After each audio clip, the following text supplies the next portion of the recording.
Hello everyone. आज हम पढ़ेंगे क्लास 10th का चैप्टर नंबर 4 जिसका नाम है कार्बन एंड इट्स कंपाउंड। तो इस चैप्टर में हम पढ़ेंगे कार्बन के बारे में और उसकी कंपाउंड्स के बारे में। तो क्वेश्चन यहाँ पे आता है कि हम कार्बन के बारे में ही क्यों पढ़ रहे हैं, हमारे पास तो इतने सारे एलिमेंट्स हैं, तो हम कार्बन के बारे में ही क्यों पढ़ें। क्योंकि हमारे आसपास जो मैक्सिमम चीज़ें हैं वो कहीं ना कहीं कार्बन से मिल के बनी हैं, उनके अंदर कार्बन एलिमेंट प्रेजेंट है, जैसे फूड, क्लोथ्स, मेडिसिन्स, बुक्स और बहुत सारी चीज़ें जो कंटेन करती है कार्बन को।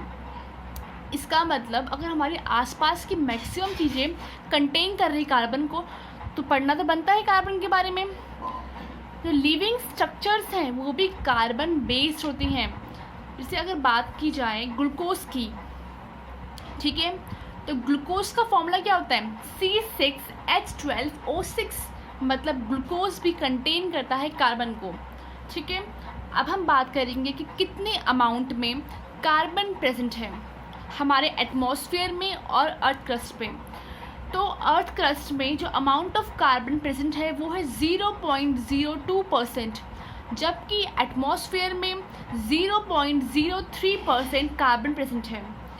तो अर्थ क्रस्ट में जो कार्बन का अमाउंट प्रेजेंट है वो है 0.02%, और वहाँ पे वो किस फॉर्म में मिलता है हमको, मिनरल्स की फॉर्म में, जैसे कार्बोनेट्स की फॉर्म में मिलता है, हाइड्रोजन कार्बोनेट्स की फॉर्म में, या फिर कोल, पेट्रोलियम। जबकि एटमॉस्फेयर में कितना है 0.03%। अप्रॉक्सीमेट ये जो अमाउंट है वो सेम है, और एटमॉस्फेयर में हमें कार्बन मिलता है in the form of CO2, carbon dioxide. ठीक है, तो ये बेसिक सी बातें हो गई कि कार्बन के बारे में हम पढ़ ही क्यों रहे हैं। ठीक है, तो हम जानेंगे कार्बन के बारे में कुछ बातें। ठीक है, कार्बन है क्या। देखो बच्चों, कार्बन क्या है, एक एलिमेंट है कार्बन। हाँ, अच्छी बात है, एलिमेंट है कार्बन। कार्बन है क्या, एक नॉन मेटल है। ठीक है, लास्ट चैप्टर में हमने पढ़ा था मेटल्स और नॉन मेटल्स की फिजिकल और केमिकल प्रॉपर्टीज़। ठीक है, तो कार्बन क्या है, नॉन मेटल है। ठीक है, कार्बन का एटॉमिक नंबर कितना होता है, हर एक एलिमेंट का अपना एक एटॉमिक नंबर होता है और एक एटॉमिक मास होता है, जिसे मास नंबर भी बोलते हैं। तो एटॉमिक नंबर बताता है कि उस एलिमेंट में कितने नंबर ऑफ प्रोटॉन्स प्रेजेंट हैं। ठीक है, तो एटॉमिक नंबर हमको बताता है कि उस एलिमेंट में कितने प्रोटॉन प्रेजेंट हैं। ठीक है, और एक एलिमेंट में जितने नंबर ऑफ प्रोटॉन होते हैं उतने ही नंबर ऑफ इलेक्ट्रॉन्स होते हैं। ठीक है, तो ये कुछ बेसिक सी बातें हैं जो आप पढ़ चुके हो क्लास 9th में। अब हम बात करेंगे इलेक्ट्रॉनिक कॉन्फ़िगरेशन, मतलब कि एटम में या फिर उस एलिमेंट में जो इलेक्ट्रॉन्स हैं उनको हम कैसे भरें। तो एटॉमिक नंबर कितना है 6, मतलब इतने ही नंबर ऑफ प्रोटॉन होंगे इसके पास, और जितने नंबर ऑफ प्रोटॉन उतने ही नंबर ऑफ इलेक्ट्रॉन। तो कार्बन के पास 6 प्रोटॉन होते हैं और 6 ही इलेक्ट्रॉन होते हैं। तो कार्बन के पास इलेक्ट्रॉन कितने हैं 6, तो कैसे भरेंगे। हमारा एक रूल था, ऑक्टेट रूल, जो ये बोलता था कि पहले शेल में हमें मैक्सिमम 2 इलेक्ट्रॉन्स को भरना है और बाकी के शेल्स में हमें मैक्सिमम 8 इलेक्ट्रॉन्स को फिल करना है। तो पहले शेल में हमने 2 इलेक्ट्रॉन्स भर दिया, और नेक्स्ट शेल में कितने भरना है, 8 भरना है। पर हमारे पास कितने हैं, हमारे पास 4 हैं, तो मैक्सिमम 8 भरना है, मिनिमम हम कितने ही भर सकते हैं। ठीक है, तो हमने भर दिया 4, क्योंकि हमारे पास 4 ही इलेक्ट्रॉन्स प्रेजेंट हैं। देखो ये क्या है, न्यूक्लियस। न्यूक्लियस में क्या है, प्रोटॉन। फर्स्ट शेल में 2 इलेक्ट्रॉन्स और नेक्स्ट शेल में 4 इलेक्ट्रॉन्स भर दिए हमने। ठीक है, अब आप देखो कि क्या ये स्टेबल है। स्टेबल कौन होगा, जिसके पहले शेल में 2 होंगे और बाकी के शेल्स में 8 इलेक्ट्रॉन्स होंगे, वही एलिमेंट स्टेबल होगा। क्या ये स्टेबल है, नहीं है, क्योंकि इसके आउटर मोस्ट शेल में 4 इलेक्ट्रॉन्स प्रेजेंट हैं, जबकि होने कितने चाहिए थे, 8 होने चाहिए थे, और है कितने 4, मतलब 4 की कमी है ना। ये स्टेबल कब होगा, या तो ये अपने 4 इलेक्ट्रॉन किसी और को दे दे, तब भी रूल फॉलो जाएगा कि पहले शेल में 2 हैं, ठीक है। या तो किसी और एलिमेंट से 4 इलेक्ट्रॉन्स ले ले, तब कितने जाएंगे, पहले में 2 दूसरे में 8, तब भी स्टेबल हो जाएगा। बच्चों एक होती है नोबल गैस, ठीक है, जिसमें आती है हीलियम, आर्गन, क्रिप्टन, जीनन, ठीक है। तो नोबल गैस क्या होती हैं? नोबल गैस वो गैसेस होती है जिनके पास फुल्ली फिल्ड इलेक्ट्रॉनिक कॉन्फ़िगरेशन होती है, या फिर अब बोल तो स्टेबल इलेक्ट्रॉनिक कॉन्फ़िगरेशन होती है। मतलब ऐसे एलिमेंट्स जिनके पास स्टेबल इलेक्ट्रॉनिक कॉन्फ़िगरेशन हो, जैसे हीलियम। हीलियम कौन से नंबर पे होता है? दूसरे नंबर पे, मतलब फर्स्ट शेल में 2 इलेक्ट्रॉन्स, ठीक है, कम्प्लीटली फिल्ड है ना, क्योंकि ऑक्टेट रूल बोलता है पहले में 2 और बाकी में 8, तो ये रूल को फॉलो कर रही है। और आती है आर्गन, जो कि है 18 नंबर पे। अगर भरेंगे तो पहले में 2, दूसरे में 8, तीसरे में 8, ठीक है। तो नोबल गैस वो गैस होती हैं जिनके पास स्टेबल इलेक्ट्रॉनिक कॉन्फ़िगरेशन होता है, मतलब पहले में 2 और बाकी में 8, ठीक है। तो इसलिए हम बोलते हैं कि हर एक एलिमेंट के पास होनी चाहिए नोबल गैस कॉन्फ़िगरेशन या फिर स्टेबल इलेक्ट्रॉनिक कॉन्फ़िगरेशन, या फिर उसका ऑक्टेट कंप्लीट होना चाहिए। क्यों? ताकि वो स्टेबल हो, है ना। अब हमने क्या देखा यहाँ पे, कार्बन कैसा है? अनस्टेबल है, क्योंकि इसके आउटर मोस्ट शेल में 8 होने चाहिए थे, पर है 4, क्योंकि पहले में 2 होना चाहिए था तो स्टेबल है, और दूसरे में 8 होना चाहिए था, अनस्टेबल है। या तो अपने 4 को छोड़ दें तब स्टेबल हो जाएगा, या तो 4 किसी और से ले लें तब स्टेबल हो जाएगा, ठीक है। अब हम देखेंगे कि कार्बन करता क्या है। कार्बन 4 इलेक्ट्रॉन लेगा किसी और से, या फिर 4 इलेक्ट्रॉन्स अपने किसी और को दे देगा, ठीक है। चलो देखते हैं कार्बन करता क्या है। तो अभी जो मैंने आपको बताया था कि एटॉमिक नंबर इक्वल होता है नंबर ऑफ प्रोटॉन के, और नंबर ऑफ प्रोटॉन इक्वल होता है नंबर ऑफ इलेक्ट्रॉन के, ठीक है। तो ये बात हम जान चुके हैं। देखो बच्चों, कार्बन के आउटर मोस्ट शेल में कितने इलेक्ट्रॉन हैं? 4 हैं। मान लो अगर कार्बन 4 इलेक्ट्रॉन किसी और एलिमेंट से ले लेता है तो क्या होगा? कार्बन है, इसने 4 इलेक्ट्रॉन किसी और एलिमेंट से ले लिए, ठीक है। कोई भी एलिमेंट अगर इलेक्ट्रॉन को गेन करता है, कोई भी एलिमेंट अगर इलेक्ट्रॉन को लेता है किसी और से, तो वो हमेशा बनाएगा एनायन, जिसके पास होता है नेगेटिव चार्ज, ठीक है। कोई भी एलिमेंट अगर वो इलेक्ट्रॉन को गेन करता है, ठीक है, इलेक्ट्रॉन को गेन करता है, तो उसके पास आता है नेगेटिव चार्ज, जिसको हम बोलते हैं एनायन, ठीक है। तो कैसे बनाइए? कार्बन ने 4 इलेक्ट्रॉन किसी और से ले लिए, इसका मतलब क्या है? इसके पास 6 प्रोटॉन है, लेकिन इलेक्ट्रॉन कितने हो गए? इलेक्ट्रॉन पहले 6 थे, लेकिन अब इसने 4 ले लिए, तो इलेक्ट्रॉन इसके पास 10 हो गए। मतलब पॉजिटिव चार्ज कितना है? 6 है, जबकि नेगेटिव चार्ज कितना है? 10 है। मतलब प्लस का 6 माइनस का 10, तो कितना हो गया? माइनस का 4, ठीक है। आई समझ? पॉजिटिव कम है, नेगेटिव ज़्यादा है, और नेगेटिव कितना ज़्यादा है? -4 ज़्यादा है, तो C -4, ठीक है। इसको याद करने का एक और वे है। कार्बन ने क्या करा? किसी और से 4 इलेक्ट्रॉन ले लिए, और लेने वाला कैसा होता है? अगर कोई किसी से कुछ ले रहा है, लेने वाला गरीब, गरीब मतलब नेगेटिव चार्ज, ठीक है। और इससे कितना लिया है? 4 लिया है, तो -4, ठीक है। लेने वाला गरीब तो माइनस, और कितना लिया है? 4 लिया है, तो -4। और जहाँ पे नेगेटिव चार्ज वहाँ पे एनायन, ठीक है। तो हमें जानना है कि क्या कार्बन 4 इलेक्ट्रॉन गेन करता है या नहीं करता है। देखो, अगर इसने मान लो गेन कर लिया तो क्या होगा?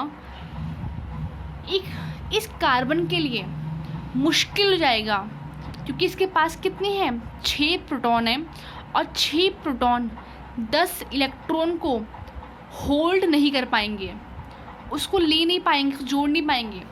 देखो कार्बन के पास क्या है, कार्बन एलिमेंट है, इसके पास प्रोटॉन भी है, इलेक्ट्रॉन भी है। अब प्रोटॉन इलेक्ट्रॉन के बीच में पॉजिटिव और नेगेटिव चार्जेस है नहीं, तो इनके बीच में फोर्स होता है, जिसको बोलते हैं इलेक्ट्रोस्टैटिक फोर्स, या फिर एक फोर्स ऑफ अट्रैक्शन होगा, क्योंकि positive charge negative charge attract करेंगे। पर यहाँ पे क्या है, प्रोटॉन तो 6 ही हैं पर इलेक्ट्रॉन बढ़ गए हैं, 10 हो गए हैं, तो वो उसको होल्ड नहीं कर पाएगा, उसको बाउंड नहीं कर पाएगा, टाइटली बाउंड नहीं कर पाएगा। ठीक है, मतलब न्यूक्लियस उस मतलब प्रोटॉन जो है वो इलेक्ट्रॉन को होल्ड नहीं कर पाएगा, मतलब जो एटम है वो स्टेबल नहीं रह पाएगा, मतलब कि जो कार्बन है वो 4 इलेक्ट्रॉन नहीं लेगा। ठीक है, सेकंड केस हमारे पास क्या है, चलो ठीक है, अगर वो नहीं गेन नहीं कर सकता तो अपने 4 इलेक्ट्रॉन लूज़ कर दें। ठीक है, चलो देखते हैं, कार्बन ने अपने 4 इलेक्ट्रॉन लूज़ कर दिए, तो इसने बनाया C4+। कैसे बना, प्रोटॉन कितने हैं, 6 हैं, पर इलेक्ट्रॉन कितने हो गए, 6 इलेक्ट्रॉन थे पर इसने 4 लूज़ कर दिए, तो कितने बच गए, 2। ठीक है, तो यहाँ पे कितना पॉजिटिव ज़्यादा है, नेगेटिव कम है, पॉजिटिव कितना ज़्यादा है, 4 टाइम्स ज़्यादा है, तो +4। क्या सर ऐसे याद कर लो कि कार्बन ने अपने 4 इलेक्ट्रॉन लूज़ कर दिए, देने वाला अमीर, तो पॉजिटिव कितना दिया है, 4 दिया है, तो 4+। अब पॉजिटिव चार्ज है तो इसने बोला कैटायन, जिसके पास पॉजिटिव चार्ज उसको कैटायन, और जिसके पास नेगेटिव उसको एनायन। ठीक है, तो हमें जानना है कि क्या कार्बन अपने इलेक्ट्रॉन्स को लूज़ करेगा, नहीं करेगा। पूछो क्यों, कार्बन के पास 6 इलेक्ट्रॉन है और 6 प्रोटॉन है नेचुरल स्टेट में, है ना। तो क्या होता है कि इनके बीच में एक फोर्स है, पॉजिटिव चार्ज और नेगेटिव चार्ज है, इनके बीच में एक फोर्स है जिसको बोलते हैं इलेक्ट्रोस्टैटिक फोर्स ऑफ अट्रैक्शन, या फिर एक फोर्स ऑफ अट्रैक्शन होगा। ठीक है, जिस फोर्स की वजह से मतलब अगर इलेक्ट्रॉन को अपने आउटर मोस्ट शेल के 4 इलेक्ट्रॉन लूज़ करने हैं तो उसको काफ़ी एनर्जी देनी पड़ेगी। ठीक है, उस 4 इलेक्ट्रॉन को छोड़ने के लिए, क्योंकि वो टाइटली बाउंड है ना, इलेक्ट्रॉन प्रोटॉन बाउंड है टाइटली। ठीक है, तो अगर 4 इलेक्ट्रॉन लूज़ करना है तो उस कार्बन एटम को 4 इलेक्ट्रॉन अपने आउटर मोस्ट शेल से लूज़ करना है तो काफ़ी अमाउंट में एनर्जी देनी पड़ेगी। तो ये भी पॉसिबल नहीं है, ये भी पॉसिबल नहीं है, मतलब कार्बन ना ही इलेक्ट्रॉन गेन कर सकता है ना ही लूज़ कर सकता है। तो कार्बन करेगा क्या, उसको स्टेबल होना है तो क्या करेगा, देखो कार्बन ना ही गेन कर सकता है ना ही लूज़ कर सकता है, तो वो शेयरिंग करेगा। अपने जो आउटर मोस्ट शेल की इलेक्ट्रॉन है ना वो किसी और से शेयर कर लेगा। जैसे मान लो आप हो और आपका फ्रेंड है, ठीक है, आपके फ्रेंड के पास समोसे हैं और आपके पास फ्रूटी है। ठीक है, आपको ना फ्रूटी भी पीनी है और समोसा भी खाना है। ठीक है, और आपके फ्रेंड को भी, उसके पास तो समोसे हैं, उसको समोसे भी खाने हैं और फ्रूटी भी पीनी है। तो आप दोनों क्या कर सकते हो, शेयरिंग कर सकते हो, है ना। शेयरिंग करने से क्या होगा, आप भी दोनों खा लोगे, फ्रूटी भी पी लोगे, समोसा भी खा लोगे, और आपका फ्रेंड भी फ्रूटी भी खा लेगा, समोसा भी पी लेगा। गलत बोल दिया, समोसा भी खा लेगा और फ्रूटी भी पी लेगा। ठीक है, तो ऐसे ही कार्बन करता है। कार्बन किसी और एलिमेंट के साथ में, किसी और एलिमेंट के एटम्स के साथ में, या फिर खुद जैसे ही किसी एटम के साथ में शेयरिंग कर लेता है ताकि दोनों स्टेबल हो जाए। ठीक है, और शेयरिंग कौन सी इलेक्ट्रॉन से करेगा, वो वैलेंस शेल की करेगा, है ना। आपने शेयरिंग किस चीज़ की करी, आपने शेयरिंग करी फ्रूटी की या फिर समोसे की, उस चीज़ की करी जिसकी ज़रूरत सेकंड पर्सन को थी। ठीक है, तो कार्बन को ज़रूरत किसकी है, 4 इलेक्ट्रॉन की ज़रूरत है। उसका जो फर्स्ट शेल के इलेक्ट्रॉन्स है वो तो स्टेबल है ना, तो वो उनको इन्वॉल्व नहीं करेगा, किनको इन्वॉल्व करेगा, अपने वैलेंस शेल के इलेक्ट्रॉन्स को। तो अब हम जानेंगे कि वैलेंस शेल क्या होता है। वैलेंस शेल मतलब आउटर मोस्ट शेल, सबसे बाहर वाली शेल। अगर हम बात करें सोडियम की, सोडियम का एटॉमिक नंबर 11 है, मतलब इसके पास 11 ही प्रोटॉन होंगे और 11 ही इलेक्ट्रॉन होंगे। ठीक है, पहले शेल में 2, दूसरे में 8 और तीसरे में 1। तो ये की शेल है, ये एल शेल है, ये एम शेल है। तो ये हुई आउटर मोस्ट शेल, तो इसको हम बोलेंगे वैलेंस शेल। ठीक है, जैसे कार्बन है, कार्बन का एटॉमिक नंबर 6, मतलब 6 इलेक्ट्रॉन और 6 प्रोटॉन भरेंगे। तो पहले शेल में 2, दूसरे में 4, तो जैसे के शेल, ये एल शेल।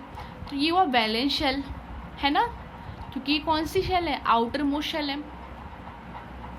चलो हाइड्रोजन की अब देखते हैं। हाइड्रोजन का एटॉमिक नंबर कितना होता है, 1, मतलब 1 इलेक्ट्रॉन 1 प्रोटॉन, मतलब इसके पास एक ही शेल होती है जिसके पास 1 इलेक्ट्रॉन है। अब आप बताओ मुझे कि कार्बन जो ये हाइड्रोजन है, क्या ये स्टेबल है? नहीं, क्योंकि ऑक्टेट रूल बोलता है कि पहले शेल में कितने होने चाहिए, 2 होने चाहिए। इसके पास 1 है, क्या अपना 1 इलेक्ट्रॉन किसी दे देगा, ये किसी को दे देगा? नहीं देगा। तो क्या करता है, ये शेयरिंग करता है अपने ही जैसे हाइड्रोजन एटम के साथ में शेयरिंग कर लेता है। तो अब हम नेक्स्ट टॉपिक में पढ़ेंगे कि शेयरिंग क्या होती है, शेयरिंग कैसे करते हैं। ठीक है, और करी क्यों उसने, ताकि ये नोबल गैस कॉन्फ़िगरेशन को अचीव कर पाए। ठीक है, नोबल गैस वो गैस होती हैं जो ऑक्टेट रूल को फॉलो करती हैं, जैसे हीलियम, आर्गन। हीलियम का एटॉमिक नंबर 2 होता है, देखो ये फॉलो कर रही है ऑक्टेट रूल को, क्योंकि ऑक्टेट रूल बोलता है पहले शेल में 2 इलेक्ट्रॉन होने चाहिए, इसमें है तो ये फॉलो कर रही है। दूसरा है आर्गन, इसका एटॉमिक नंबर है 18, तो पहले में 2, दूसरे में 8, तीसरे में 8, तो 8, 8, 16, 17, 18। ठीक है, तो ये फॉलो कर रही है ऑक्टेट रूल को कि पहले में 2 होने चाहिए, बाकी में 8 इलेक्ट्रॉन होने चाहिए। तो नोबल गैस वो गैस होती हैं जो कि ऑक्टेट रूल को फॉलो करती हैं। तो हर एक एलिमेंट चाहता है अपने ऑक्टेट रूल को कंप्लीट करना या फिर नोबल गैस कॉन्फ़िगरेशन को अचीव करना। क्यों? स्टेबिलिटी के लिए। ठीक है, तो कार्बन भी चाहता है स्टेबल होना, पर ना ही वो गेन कर सकता है ना ही लूज कर सकता है, तो वो करेगा क्या, वो करेगा शेयरिंग। ठीक है, तो अब हम पढ़ेंगे कि शेयरिंग कैसे करते हैं और शेयरिंग से एक मॉलिक्यूल का फॉर्मेशन कैसे होता है। ठीक है, हम पढ़ेंगे formation of molecule by sharing of electron. तो कुछ चीज़ आपको याद रखनी है, वो ये है कि हमेशा वैलेंस शेल के इलेक्ट्रॉन को यूज़ करना है। शेयरिंग हमेशा किसकी होगी, वैलेंस शेल के इलेक्ट्रॉन्स की, मतलब जो आउटर मोस्ट शेल में जो इलेक्ट्रॉन्स प्रेजेंट हैं, हमेशा शेयरिंग उन्हीं इलेक्ट्रॉन्स की होगी। ठीक है, और जब भी आप शो करोगे उन इलेक्ट्रॉन्स को, तो आप डॉट यूज़ करोगे या फिर क्रॉस, इन साइंस का यूज़ करोगे वैलेंस शेल के इलेक्ट्रॉन को दिखाने के लिए। ठीक है, ठीक है, इतनी बात याद हो गई। अब हम देखेंगे कैसे शेयरिंग होती है। देखो, अब ये हाइड्रोजन का एटम है। ठीक है, क्या है ये, हाइड्रोजन का एटम है। हाइड्रोजन का एटॉमिक नंबर कितना होता है, 1 होता है। ठीक है, और इसके पास कितने इलेक्ट्रॉन है, 1 इलेक्ट्रॉन है। क्या ये स्टेबल है? नहीं है। तो हमने क्या करना है, शेयरिंग करवानी है। तो ये एक हाइड्रोजन का एटम है और ये दूसरा हाइड्रोजन का एटम है। इसके पास भी कितना है, 1 इलेक्ट्रॉन है, इसके पास भी 1 इलेक्ट्रॉन है। तो हमने क्या पॉइंट्स पढ़े थे कि हमेशा वैलेंस शेल के इलेक्ट्रॉन यूज़ करेंगे। हाँ ठीक है, ये आउटर मोस्ट शेल के इलेक्ट्रॉन ले लिया हमने, ये इसका इलेक्ट्रॉन, ये इसका इलेक्ट्रॉन। ठीक है, अब देखो बच्चों क्या होगा, इसको क्या करना है, इसको क्या करना है, इसको चाहिए 1 इलेक्ट्रॉन और, तभी स्टेबल हो जाएगा। तो इसने इसका ले लिया। अब आप देखो, क्या ये हाइड्रोजन स्टेबल है? हाँ है, क्योंकि इसके पास कितने इलेक्ट्रॉन हो गए, इसके पास 2 इलेक्ट्रॉन हो गए। ठीक है, अब इसको भी स्टेबल करना है, तो ये ऐसे देखो हो गया ना स्टेबल। इसके पास कितने हैं, 2 इलेक्ट्रॉन है, इसके पास कितने हैं, 2 इलेक्ट्रॉन, हो गया स्टेबल। हाँ, अब ये शेयरिंग है, शेयरिंग हुई है, जो शेयर्ड इलेक्ट्रॉन है इनकी वजह से बनता है बॉन्ड। ठीक है, शेयर्ड इलेक्ट्रॉन की वजह से बनता है बॉन्ड। तो यहाँ पे कैसा बॉन्ड है, यहाँ पे सिंगल बॉन्ड। ठीक है, अब देखते हैं ऑक्सीजन के बारे में। तो ऑक्सीजन का एटॉमिक नंबर कितना होता है, ऑक्सीजन का एटॉमिक नंबर होता है 8।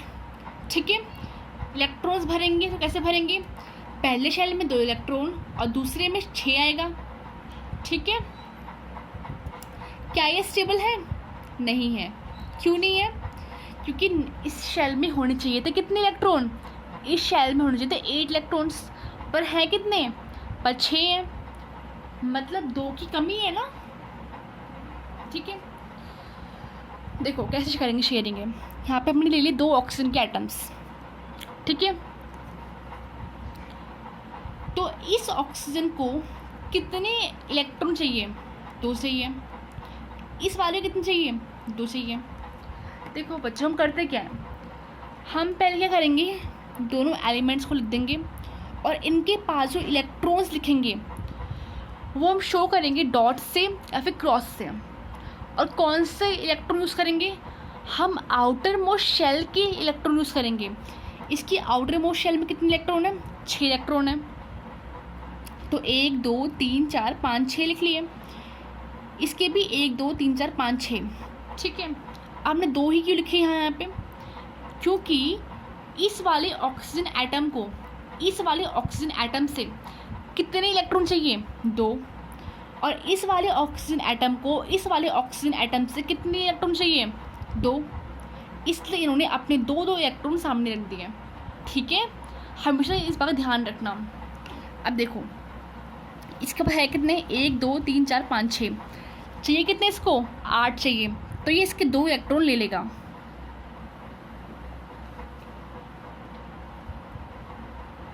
हो गया स्टेबल, 1 2 3 4 5 6 7 8। ठीक है, इस वाले ऑक्सीजन के पास कितने इलेक्ट्रॉन है, 1 2 3 4 5 6 चाहिए, कितने इसको, 8 चाहिए, मतलब ये इसके 2 ले लेगा।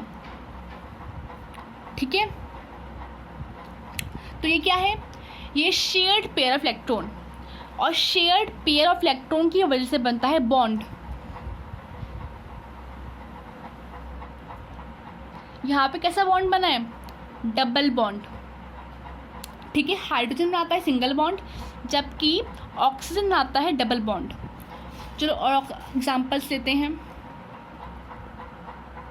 हमने नेक्स्ट एग्जाम्पल लिया नाइट्रोजन का। नाइट्रोजन का एटॉमिक नंबर होता है 7। कितना होता है, 7। अगर हम इसके इलेक्ट्रॉन्स को भरेंगे तो पहले शेल में 2, कितने बच गए, 5। ठीक है, और होने कितने चाहिए थे, 8, मतलब कि अनस्टेबल है। ठीक है, कितने चाहिए इसको, 3 चाहिए। देखो ये नाइट्रोजन है, ये नाइट्रोजन में लिख लिया। हमें करवानी क्या है, शेयरिंग करवानी है, किसकी, इलेक्ट्रॉन्स की। तो हमको पता है कि जब इलेक्ट्रॉन लिखते हैं यहाँ पे, वो कौन से वाले लिखते हैं, आउटर मोस्ट शेल के, मतलब 5, मतलब यहाँ पे 5 इलेक्ट्रॉन बनाएंगे और यहाँ भी हम 5 इलेक्ट्रॉन्स बनाएंगे। ठीक है, पर देखो मेन चीज़ क्या है कि इस नाइट्रोजन को इस नाइट्रोजन से कितने एलिमेंट चाहिए, सॉरी कितने इलेक्ट्रॉन चाहिए, 3 चाहिए, क्योंकि इसके पास से 5 है, इसके पास से 5 है, इसको इससे 3 इलेक्ट्रॉन चाहिए। और इस वाले नाइट्रोजन के एटम को इस वाले नाइट्रोजन एटम से कितने इलेक्ट्रॉन चाहिए, 3 चाहिए, क्योंकि इसके आउटर मोस्ट शेल में 5 तो है, चाहिए कितने, 3 चाहिए इन दोनों को। तो ये दोनों पहले अपने 3 इलेक्ट्रॉन सामने रख देंगे और ये भी अपना 3 सामने रख देगा। क्यों, क्योंकि इन दोनों के पास 5 तो है, इसको इससे 3 चाहिए और इसको इससे 3 चाहिए और इसको इससे 3 चाहिए, इसलिए इन्होंने अपने 3 इलेक्ट्रॉन्स को सामने रख दिया। ठीक, कितने बच गए, 5 में से 3 रख दिए, 2 बच गए, तो 2 ये रख दिए, 2 ये रख दिए, मेन है ये वाले, ठीक है। अब देखो इसके पास कितने हैं, 1 2 3 4 5, इसके पास कितने हैं, 1 2 3 4 5, होने कितने चाहिए, 8। तो 1 2 3 4 5, ये इसके 3 ले लेगा। अब देखो 1 2 3 4 5 6 7 8, ठीक है। इसके पास कितने हैं, 1 2 3 4 5, और कितनी होनी चाहिए, 8। तो इसके 3 ले लेगा, 1 2 3 4 5 6 7 8,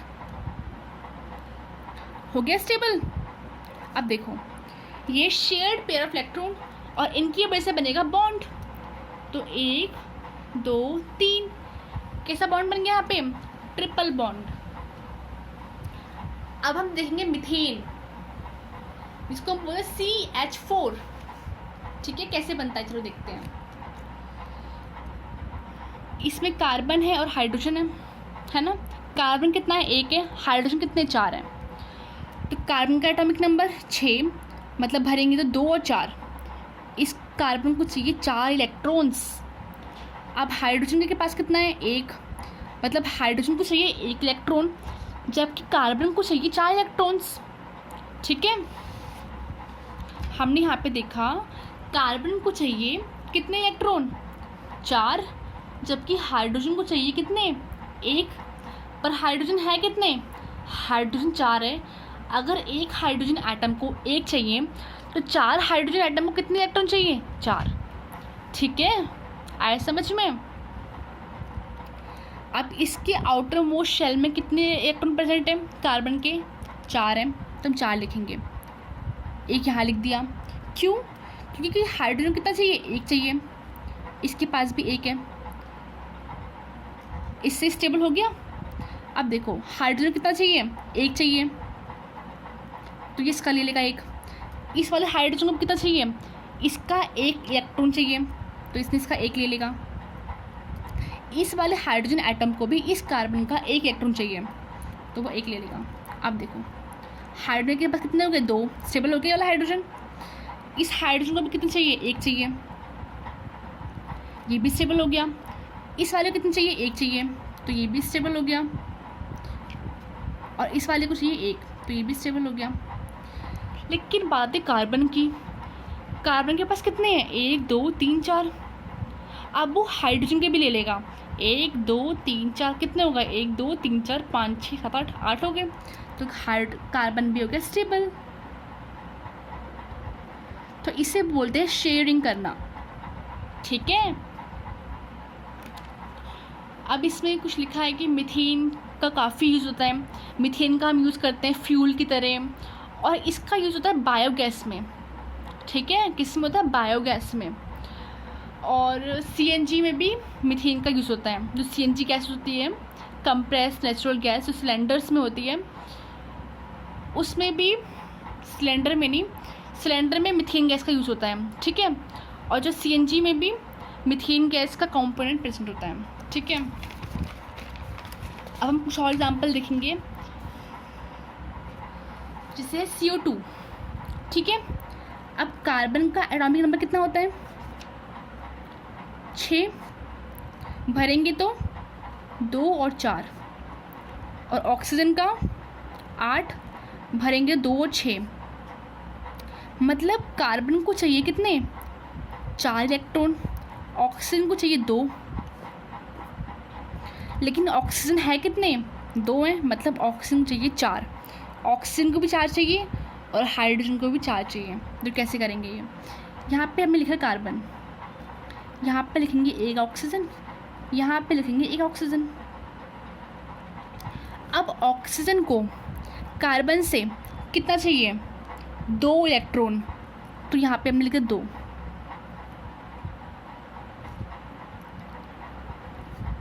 ठीक है। ऑक्सीजन के आउटर मोस्ट में कितने हैं, 6 हैं, ठीक है।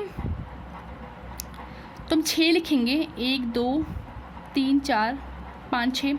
पर हम 2 आगे क्यों लिखे, क्योंकि कार्बन को कितना चाहिए, 4 चाहिए, तो 2 इससे ले लेगा, 2 इससे ले लेगा।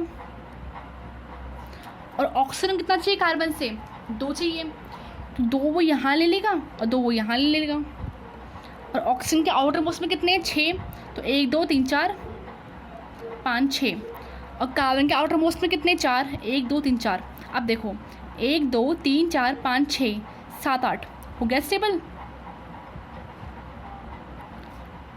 यहाँ पे देखो 1 2 3 4 5 6 7 8 हो गया स्टेबल। अब आती है बात कार्बन की। 1 2 3 4 5 6 7 8। तो ये इलेक्ट्रॉन्स को अरेंज करना बहुत बड़ी बात है। यही आपको प्रैक्टिस से आएगी। जैसे आप प्रैक्टिस करोगे आपको समझ आता रहेगा कैसे करना है। ठीक है, नेक्स्ट देखते हैं अमोनिया। तो नाइट्रोजन एटॉमिक नंबर 7 भरेंगे तो 2 और 5, मतलब इन 5 इलेक्ट्रॉन्स का हमें यूज़ करना है। हाइड्रोजन के पास 1 और है कितने? 3। देखो हमने लिख लिया नाइट्रोजन, यहाँ पे लिख लिया हाइड्रोजन, यहाँ पे लिख लिया हाइड्रोजन, यहाँ पे लिख लिया हाइड्रोजन। हाइड्रोजन के पास कितना इलेक्ट्रॉन है? 1 है। ठीक है, चाहिए कितना है इसको? चाहिए कितना इसको? इसको भी 1 चाहिए, इसको भी 1 चाहिए, इसको भी 1 चाहिए। चलो इसने ले लिया इससे, इसने भी इससे ले लिया, इसने भी इससे ले लिया। ठीक है, हो गया स्टेबल? हाँ स्टेबल तो हो गया।